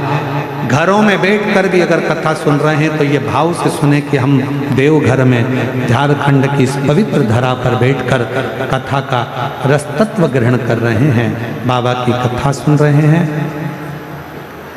कल भगवान श्री बिरसा मुंडा जी का 150वीं जयंती अवसर है और बाबा देव अधिदेव महादेव की इस धरा पर ये पूरा क्षेत्र ही वनवासी आदिवासी क्षेत्र है, जहाँ पर भगवान श्री बिरसा मुंडा जी का 150वीं जयंती महोत्सव मनाया जाएगा। तो कल अपन भी बड़े भाव के साथ भगवान श्री बिरसा मुंडा जी का 150वीं जयंती महोत्सव बड़े आनंद के साथ मनाएंगे और भगवान देव अधिदेव महादेव की अविरल कथा का रसपान करेंगे। आप लोगों से एक निवेदन है, कोई भी चेन, अंगूठी, मोबाइल, पर्स, कीमती सामान लेकर कथा के मंडप में नहीं आए, कथा पंडाल में ना आए। अपना अपना कीमती सामान घर छोड़कर आओ।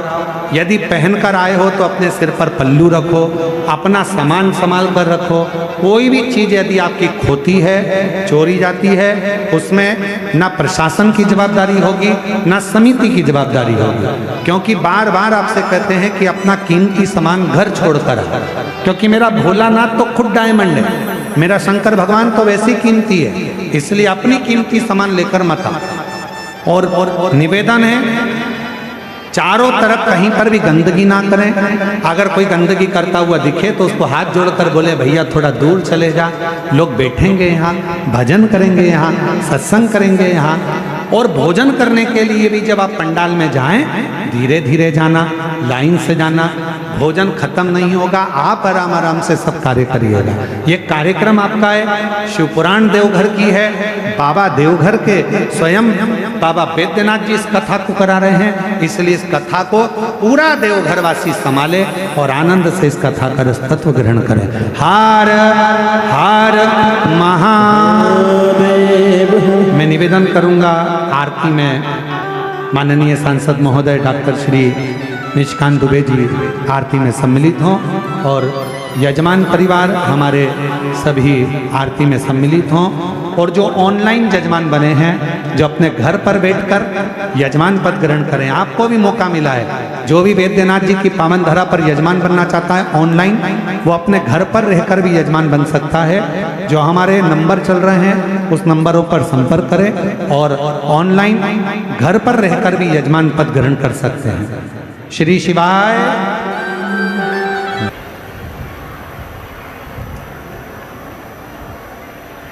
पुनीत पावन पवित्र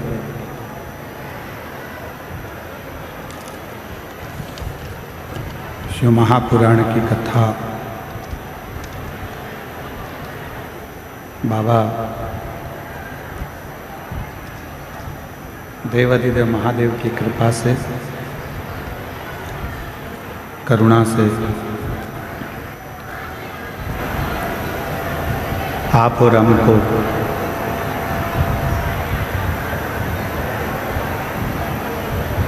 बाबा वैद्यनाथ जी की पवित्र धरा, पवित्र भूमि देवघर में श्रवण करने का सौभाग्य प्राप्त हुआ है।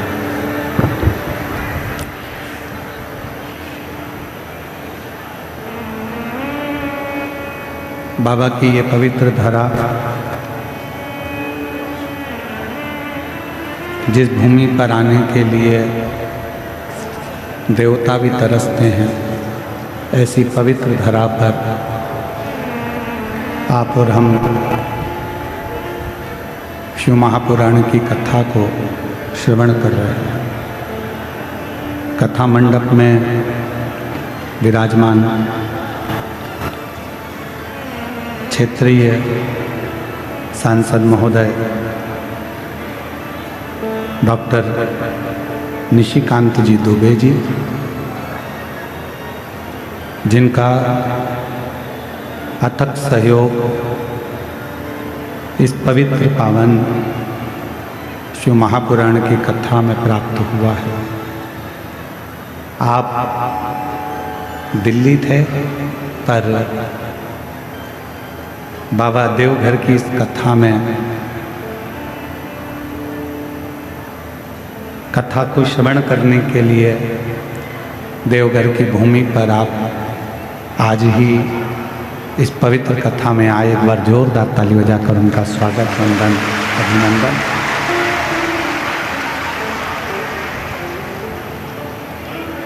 बाबा देवघर के कहीं ना कहीं बाबा भोलेनाथ जी की आप पर बड़ी कृपा है, करुणा है, जो आपके सांसदीय क्षेत्र में ही ये पवित्र पावन शिव महापुराण की कथा हो रही है। मैं डॉक्टर निशिकांत जी दुबे जी को बहुत बहुत साधुवाद देता हूँ। ऐसे ही सनातन और राष्ट्र की सेवा में लगे रहें और बाबा की कृपा पर सदा बनी रहे। शिव कृपा। कथा में मुख्य रूप से झारखंड सरकार का भी माननीय मुख्यमंत्री महोदय एवं संपूर्ण प्रशासन का बहुत सहयोग है। योग गुरु पूज्य स्वामी बाबा रामदेव जी महाराज का, इसके तिजारावाला साहब का, श्री प्रमोद जोशी जी का, इन सभी के एक अथक प्रयास और देवघर वासियों के, रहवासियों का अथक प्रयास इस कथा को सफलता की ओर लेकर जा रहा है। कथा के मुख्य यजमान, जिन्होंने अपने तन, मन और धन को देवघर बाबा के चरणों में लगाकर अपने जीवन को सफल बनाया है और 12 ज्योतिर्लिंग में यजमान बनने के लिए बाबा आपको ऐसे ही भंडार भरता रहे और आप यजमान बनते रहे। श्री रमेश रेखा ठकराल जी, मोना ठकराल जी नरवाना हरियाणा से हैं। एक बार जोरदार ताली बजाकर यजमान परिवार के लिए साधु का। श्री दिनेश गणपति कावरा जी, कावरा परिवार एरंडोल से हैं, जो कथा में तो नहीं पहुंच पाते हैं पर यजमान पद प्रत्येक ज्योतिर्लिंग का ग्रहण करते हैं। एक बार उनके लिए भी जोरदार ताली बजाएं। श्रीमती पूजा माली राम अग्रवाल जी कोलकाता वेस्ट बंगाल से हैं, जिन्होंने यजमान पद ग्रहण किया है। एक बार जोरदार ताली बजाकर उनके लिए भी साधुवाद। आपसे सीहोर में मिलना हुआ था और आपने कहा था एक बार यजमान बनना है, और बाबा देवघर वाले ने इनको यहाँ यजमान बनाया। एक बार जोरदार ताली बजाएं। श्री गिरीश चंद्र स्नेहलता खोसला जी इंदौर से हैं, जो यजमान पद ग्रहण करे हैं।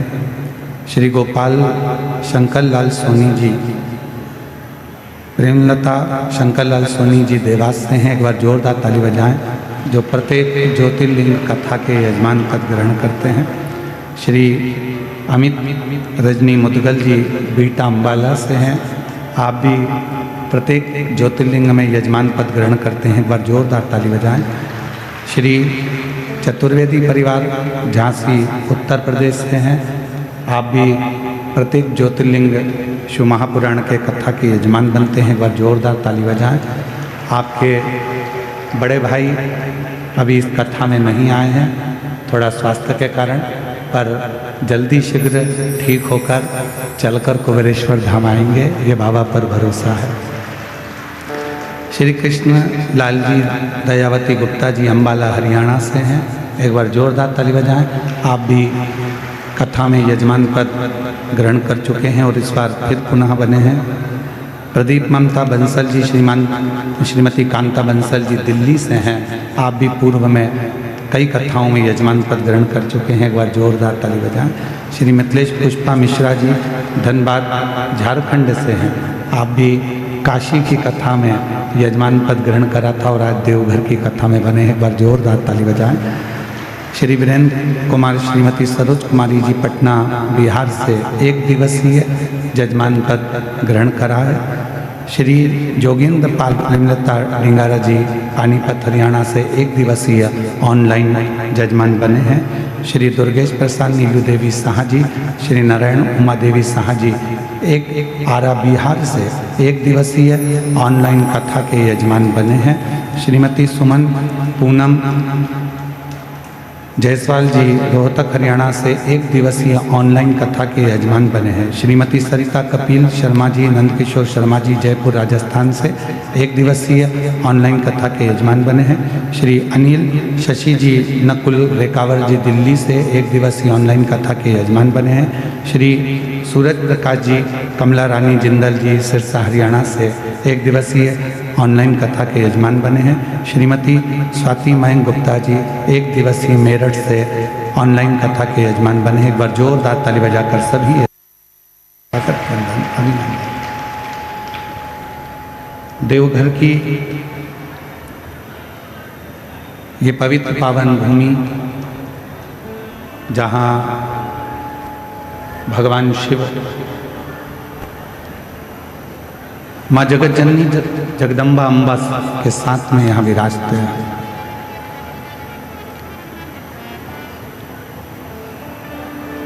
बारह ज्योतिर्लिंग में एक ज्योतिर्लिंग ऐसा है बाबा वैद्यनाथ।